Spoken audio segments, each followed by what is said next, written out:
Baik, Assalamualaikum warahmatullahi wabarakatuh. Perkenalkan, saya Safinatun Najah dari Prodi Sejarah Peradaban Islam, Fakultas Usuluddin Adab dan Humaniora.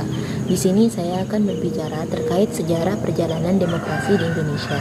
Nah, sejarah perkembangan demokrasi di Indonesia sendiri menurut beberapa ahli, diantaranya menurut Nikmatul Huda dalam bukunya yang berjudul Ilmu Negara, berbicara tentang sejarah teori demokrasi, ada dua fakta historis. Yang pertama, hampir semua orang pada masa ini mengaku bahwa dia itu sebagai demokrat. Beragam jenis rezim politik di dunia mendeskripsikan bahwa dirinya itu merupakan bagian dari demokrasi. Namun, apa yang dikatakan dan diperbuat oleh rezim yang satu dengan rezim yang lain sering berbeda secara substansial. Kedua, sementara banyak negara yang saat ini menganut paham demokrasi, sejarah lembaga politiknya mengungkap adanya kerapuhan dan kerawanan tatanan demokrasi. Sejarah Eropa abad ke-20 sendiri menggambarkan dengan jelas bahwasannya demokrasi merupakan bentuk pemerintahan yang sangat sulit untuk diwujudkan dan dijaga. Perkembangan demokrasi di Indonesia dapat dibagi dalam dua tahap, yaitu tahapan pra-kemerdekaan dan tahapan pasca kemerdekaan. Perkembangan demokrasi di Indonesia pasca kemerdekaan mengalami pasang surut dari masa kemerdekaan sampai saat ini. Selama 55 tahun perjalanan bangsa dan negara Indonesia, masalah pokok yang dihadapi ialah bagaimana demokrasi mewujudkan dirinya dalam berbagai sisi kehidupan berbangsa dan bernegara, seperti dalam bidang politik, ekonomi, hukum, dan sosial budaya. Sebagai tatanan kehidupan ini, tantangan kehidupan demokratis secara empiris terkait dengan persoalan pada hubungan antar negara atau pemerintahan dengan rakyat, atau sebaliknya, hubungan antara rakyat dengan negara atau pemerintah dalam posisi keseimbangan dan saling melakukan pengawasan. Perkembangan demokrasi sendiri itu di Indonesia dapat dilihat dari segi waktu, yang mana hal itu dibagi dalam 4 periode. Di antaranya yaitu demokrasi parlementer periode pada tahun 1945 dan sampai 1959. Di mana pada demokrasi ini dikenal dengan sebutan demokrasi parlementer. Sistem demokrasi parlementer mulai berlaku sebulan sesudah kemerdekaan diproklamirkan dan mulai diperkuat dalam UUD 1945 dan 1950. Ternyata, sistem demokrasi parlementer ini kurang cocok untuk Indonesia, meskipun dapat berjalan secara memuaskan pada beberapa negara Asia lain. Undang-Undang Dasar 1950 menetapkan berlakunya sistem parlementer di mana badan eksekutif terdiri dari presiden beserta menteri-menterinya yang mempunyai tanggung jawab politik. Karena fragmentasi partai politik, setiap kabinet berdasarkan kondisi yang berkisar pada satu atau dua partai besar dan beberapa partai kecil. Koalisi ternyata tidak berjalan dengan baik dan partai-partai koalisi tidak segan-segan untuk menarik dukungannya sewaktu-waktu, sehingga kabinet seringkali jatuh karena keretakan dalam koalisi sendiri. Umumnya, kabinet dalam masa pra-pemilihan umum yang diadakan dalam tahun 1955 tidak dapat bertahan lebih lama dari rata-rata 8 bulan, dan hal ini menghambat perkembangan ekonomi politik. Oleh karena itu, pemerintah tidak memperoleh kesempatan melaksanakan programnya. Namun pada periode ini, kedudukan parlemen sangat kuat dan pada gilirannya menguat pula kedudukan partai politik. Karena itu, segala hal yang terkait dengan kebijakan negara tidak lepas dari sikap kritis para anggota parlemen untuk mendebatnya, baik melalui forum maupun secara sendiri-sendiri.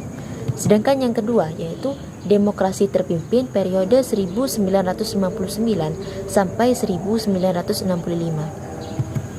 Di mana ciri sistem politik pada periode ini adalah dominasi peranan presiden, terbatasnya peranan partai politik, berkembangnya pengaruh komunis, dan meluasnya peranan ABRI sebagai unsur sosial politik. Dalam praktik pemerintahan, pada periode ini telah banyak melakukan distorsi terhadap praktik demokrasi. Dekret Presiden pada tanggal 5 Juli dapat dipandang sebagai suatu usaha untuk mencari jalan keluar dari kemaceran politik yang terjadi dalam sidang konstituante, merupakan salah satu bentuk penyimbangan praktik demokrasi. Begitu pula dalam Undang-Undang Dasar 1945 telah ditegaskan bahwa bagi seorang presiden dapat bertahan sekurang-kurangnya selama 5 tahun. Akan tetapi, Ketetapan MPRS nomor 3 tahun 1963 yang mengatakan bahwasannya Insinyur Soekarno sebagai presiden seumur hidup telah membatalkan pembatasan waktu 5 tahun. Dalam hal ini, banyak terjadi penyimpangan-penyimpangan yang terjadi pada praktik demokrasi, terutama pada bidang eksekutif. Misalnya, presiden diberi wewenang untuk campur tangan di bidang yudikatif. Hal itu dapat dilihat dalam Undang-Undang Nomor 19 Tahun 1964 di bidang legislatif. Presiden dapat mengambil tindakan berdasarkan Peraturan Tata Tertib Peraturan Presiden Nomor 14 1960 dalam hal anggota Dewan Perwakilan Rakyat tidak mencapai manfaat. Demokrasi terpimpin Soekarno bukanlah demokrasi yang sebenarnya, melainkan sebagai bentuk keotoriteran Bentuk sistem demokrasi ini tidak mencerminkan arti dari demokrasi itu sendiri. Demokrasi terpimpin dari Soekarno berakhir dengan lahirnya G30 SPKI atau Gerakan 30 September Partai Komunis Indonesia.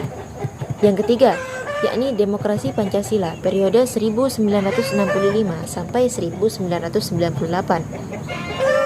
Periode pemerintahan ini muncul setelah G30 SPKI. Landasan formil periode ini adalah Pancasila, UUD 1945 serta ketetapan MPRS. Semangat yang mendasari lahirnya periode ini adalah ingin mengembalikan dan memurnikan pelaksanaan pemerintahan yang berdasarkan Pancasila dan UUD 1945 secara konsekuen dan murni. Untuk meluruskan dari penyelewengan terhadap Undang-Undang Dasar yang terjadi pada masa demokrasi terpimpin, kita telah mengadakan tindakan korektif. Ketetapan MPPS nomor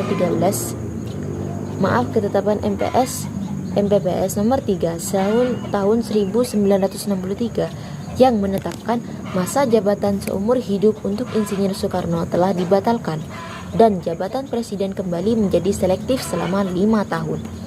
Pada periode ini, praktik demokrasi di Indonesia senantiasa mengacu pada nilai-nilai Pancasila dan UUD 1945. Maka dari itu, demokrasi pada masa ini disebut dengan demokrasi Pancasila.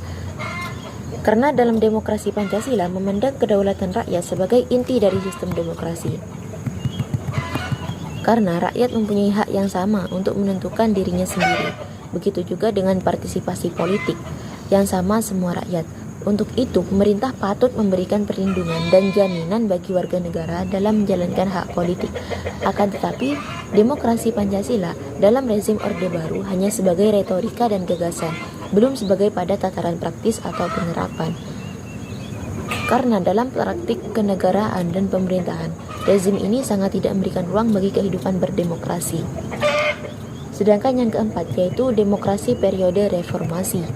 Pelaksanaan demokrasi di era reformasi pada tahun 1988 sampai saat ini ditandai dengan lengsernya presiden terdahulu, di mana Soeharto yang menjabat sebagai presiden selama sekitar 32 tahun. Demokrasi Indonesia periode reformasi meletakkan fondasi yang kuat bagi pelaksanaan demokrasi Indonesia pada masa selanjutnya. Terdapat beberapa indikator pelaksanaan demokrasi di Indonesia, yaitu: pertama, diberikan pers sebagai ruang publik untuk berpartisipasi dalam kebangsaan dan kenegaraan. Yang kedua, berlakunya sistem multipartai, di mana keberlakuan ini terlihat pada masa pemilihan umum tahun 1999. Masa ini, kesempatan pada rakyat untuk berserikat dan berkumpul sesuai ideologi dan aspirasi politiknya. Karakteristik periode reformasi merupakan demokrasi Pancasila. Warga negara bertugas mengawal demokrasi agar dapat teraplikasikan dalam aspek kehidupan. Karakteristik demokrasi pada periode reformasi adanya pemilu lebih demokratis, terjadi perputaran kekuasaan dari pemerintah pusat hingga daerah. Pola rekrutmen politik terbuka hak-hak dasar warga negara. Rekrutmen politik untuk pengisian jabatan politik dilakukan secara terbuka. Setiap warga negara yang mampu dan memenuhi syarat dapat menduduki jabatan politik tanpa diskriminasi. Hak-hak dasar warga negara terjamin. Sebagian besar hak dasar rakyat bisa terjamin, seperti adanya kebebasan menyatakan pendapat, kebebasan pers, dan sebagainya. Baik, sekian dari saya. Itu merupakan sejarah singkat atau perjalanan singkat dari demokrasi di Indonesia, perjalanan demokrasi di Indonesia. Sekian dari saya, bila ada salah kata mohon maaf. Wabillahi taufiq wal hidayah. Wassalamualaikum warahmatullahi wabarakatuh.